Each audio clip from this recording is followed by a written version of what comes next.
The View came along, and I was thinking, I don't know if I want to do this.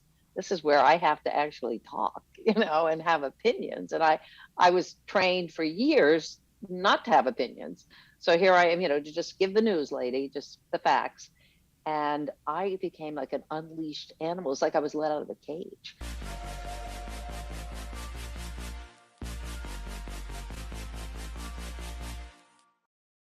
Hi friends, welcome back to Really Famous, where you get to know your favorite celebrities on a really intimate level because I was a therapist and that's how I roll. All right, right now you're going to get to know Meredith Vieira on a really personal level. I mean, you know her already, but you don't know her like you're going to know her when you get into this. So let's do it.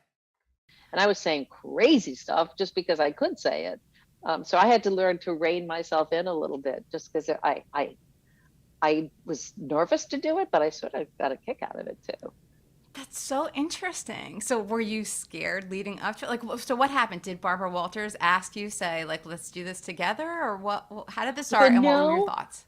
I had been at the evening news, and then I did West 57th, and then right after my son was born, or while I was still pregnant, when I went off for maternity leave, I was offered the job at 60 Minutes. Mhm.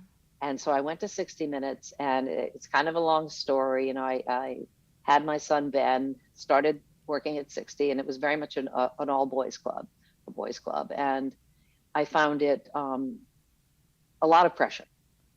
And if you were not in Don's office, sort of performing, quote unquote, what was wrong with you? And I had learned how, by having a kid, I knew how to um, time manage pretty well because you have to. So I would do my writing late at night, and I worked with my producers. If I had a story that would take 5 days, we did it in 2 days. I just did a lot of interviews so I have more time at home. And I think that rubbed Don the wrong way. And I made my peace with Don, so this is not anti-Don Hewitt at all. He's a genius. But I think my baby was Ben, his baby was the show. And we were butting heads a lot. And then I got pregnant with my second son, Gabe, and that was the handwriting on the wall. So I left 60, and I did early morning news with John Roberts, who's now at CNN. Actually, he had just come out from Canada, and we did the show together. And I'm not a morning person. Go figure. That because I've done morning Right. stuff, but I just couldn't stand it. And nothing about John. It was just exhausting. I was at work by 2:30 in the morning, and I just had no life. It was awful. And then I think I kind of planned getting pregnant. I didn't, but I did somewhere in my subconscious, because I got pregnant with Subconsciously. Lily.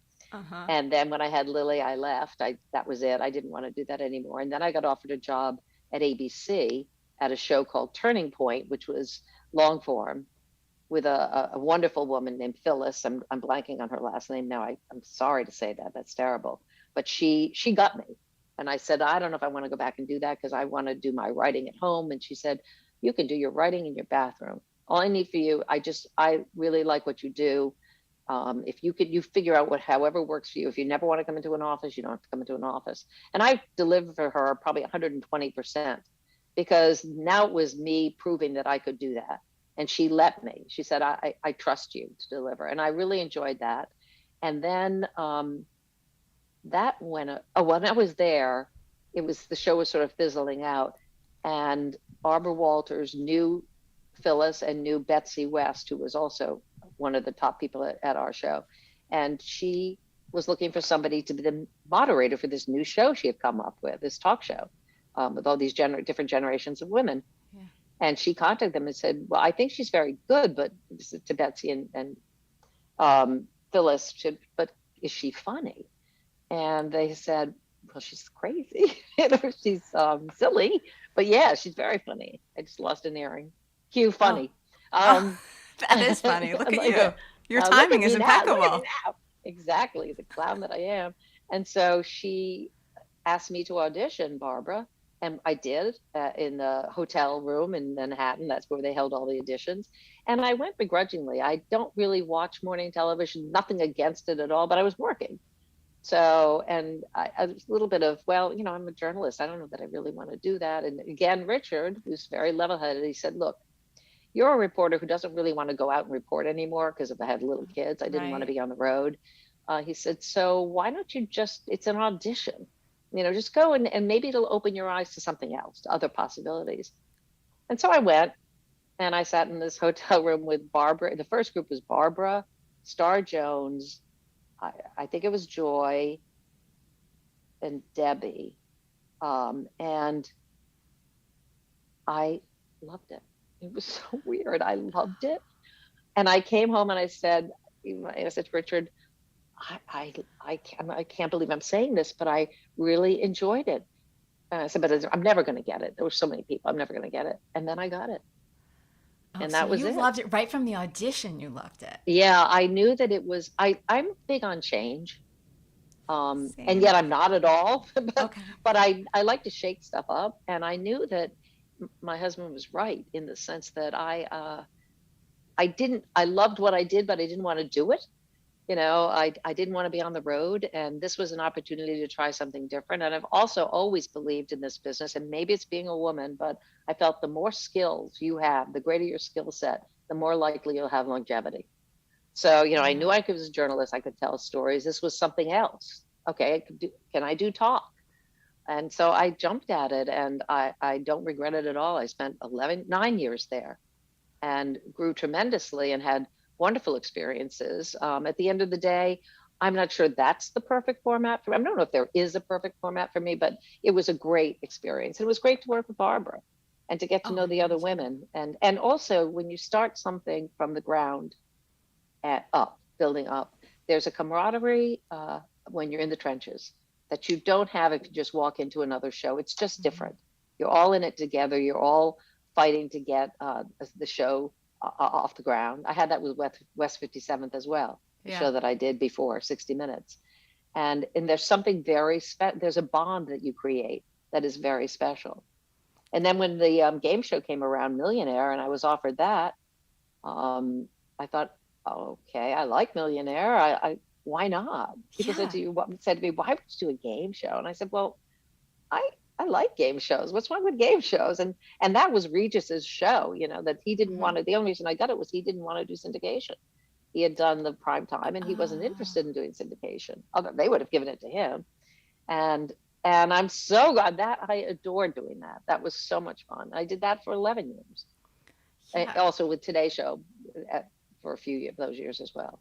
5 of those years. There isn't there doesn't have to be a perfect format because you like change and you like all of these. So that's like the best of both worlds. To go from 60 Minutes. So you were the youngest reporter at the time, right? On 60 Minutes? Yes. That's major. I just read Katie Couric's book. Did you read it? I did not. I don't, and I'm sorry about, all good. Honey. It's okay. That's Sweet Pea, for those who wonder. I'm not really interested, this is nothing about Katie, in industry books. I'm in the industry, so I don't particularly gravitate toward them. I got it. So no, I didn't, but I saw a lot of clips, whether fair or not. Clips it's like taking a part of an interview and focusing on that. Exactly. But I saw that. Exactly. But tell me what you were going to say. Yeah, so she did say it was tough, especially at like an old boys club like you were talking about. I know that she said in the book that it was tough, and that was her dream, of course, to get to 60 Minutes. But yeah, so that's major. And then just to go from there and all the other, I just have to get back to Barbara Walters again. So yeah, sure. Barbara is like a total icon. I remember trying to get her to book her for the New York Times Sunday routine. I wanted to talk to her so bad. I was like, oh, that'd be so good. I couldn't get her. I just couldn't. I didn't even really have a contact who worked with her. So I guess I gave up on that. But was she amazing? Like, what was she like? Yeah. Wait, first, let's take a break. So this is Sweet Pea, right? Did you say Sweet Pea? That's Sweet Pea, yes. So my best friend who I grew up with, her cat, her name is Sharon Velasquez, and her cat's name was Sweet Pea. And she lived to like 18 or something like that. Oh, well, she's 17 now. So she and her brother, Felipe, are just almost 17. Yeah. Cute. So we had a dog, Jasper, who I love, and he passed away in November. And you reach that point with your pets where I mean, it's amazing that my animals are my buddies, my companions are as old as they are and doing well, but that's the hard part about having pets, saying goodbye. But But anyway, I didn't mean to digress into that, No, I but know it's heartbreaking though. I know it's like, I think about when my another dog I had died. It was like seriously, it was just it's crushing. So I totally yeah. understand. I'm sorry about Jasper. No, well, thank you. Well, he died in my arms, which is, I can't Oh, ask for more than that. and Yeah. he lived a good life, right? Did He lived he? a very good life. Yeah. He was Okay. waiting for me that morning, November 1st. He was at the bottom of the staircase and he never did that. And I just knew. And we just sat there. But you know, it was the most amazing thing. He had started to have some seizures and he was having a seizure. And I just knew this one was different. And I'm holding him. And my two cats came up to him and sat at his head like sentries. And they did not leave him until he passed away. They sat there for 1 hour. It was unbelievable. It was like, we are going to be here for you. It was, I get emotional when I think about it because I had such a difficult time. It was actually beautiful. It was like Yeah. they knew, they Yeah. knew. It's They're yeah. smart, those buggers. It's no animals or something about their Yeah, sense that they have. It's like not like it's I nothing don't know. we have. Yeah, No, it's no. beyond that. It's beyond that. So But it's nice that you can look back and think of it as beautiful because yeah, it oh, was, and that's life. absolutely. Yeah. And that's life. At the end of the day, that is life. So that's a part of it. And I mean, he was ushered into his new world by his best friends, you know. That's sweet and sad. Yeah. Um, okay, so we Oh, were so talking about Barbara, back to Barbara. Barbara. Barbara, That's nice. such a Let's that's a switch. difficult Like, segue from Barbara. Well, I'll go to my dead dog and now Barbara. Yeah. I bet So if she anybody could is. do it, it's you. Let's. How about you? What would your segue be? I am another old bitch. No, Barbara. Barbara would love it. She's Barbara Walters. I mean, she's really smart and she's tough, tough, tough. And talk whatever Katie says about the difficulty in the business, or I say, pales in comparison to what Barbara was the trailblazer. She faced much more than I ever did. And I'm not even going to speak for Katie, but certainly much more than I ever did. And she had a stick to itiveness about her, and she was going to do it. And she was not taking no for an answer. And even when she was with Harry Reasoner, those were dark days when she was anchoring with him. He was not nice to her. She didn't get the backing of the network that she deserved. But she ended up being let go from that show, but she didn't give up. And I think she rediscovered herself, or they rediscovered her when she started doing long interviews and made a name for Oh, herself. So by the time, obviously, The View came on, she's an icon beyond right. icons. But I didn't know, if you wanted to hear a really filthy joke, give her a martini. She had the most incredibly, and I don't mean in a bad way because she's such a classy lady, Yeah. but she could tell it. And I think it may be because her dad was a nightclub owner. She was around that whole environment. That's where she was raised, really. And so she knew how to deliver a line. She knew timing. And because it came out of her mouth, it was like, oh my God, wow, I just heard the most amazing joke from Barbara that I can't even repeat. But that was part of her charm, that she was a Hmm. complicated person. And I could see why she wouldn't want to be interviewed by you, because she was also private and very Oh, shy as well, but very, very private. She had a persona and she yeah. didn't really like people seeing behind that.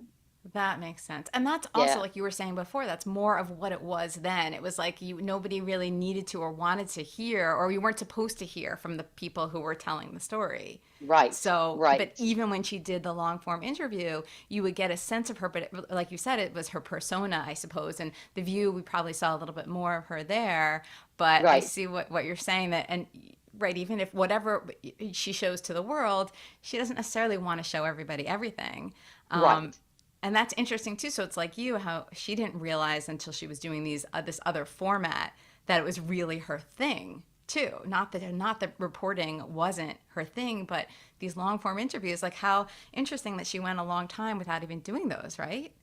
Yeah, I don't think she was given the opportunity. Yeah. But then when she did them, she was able to get people to say things that nobody else had, because she talks about sort of, I don't think she had an affair with Fidel Castro, but, they were flirting with her. She really got people to speak, to Uh huh. share things they hadn't with others. And she could be very flirtatious.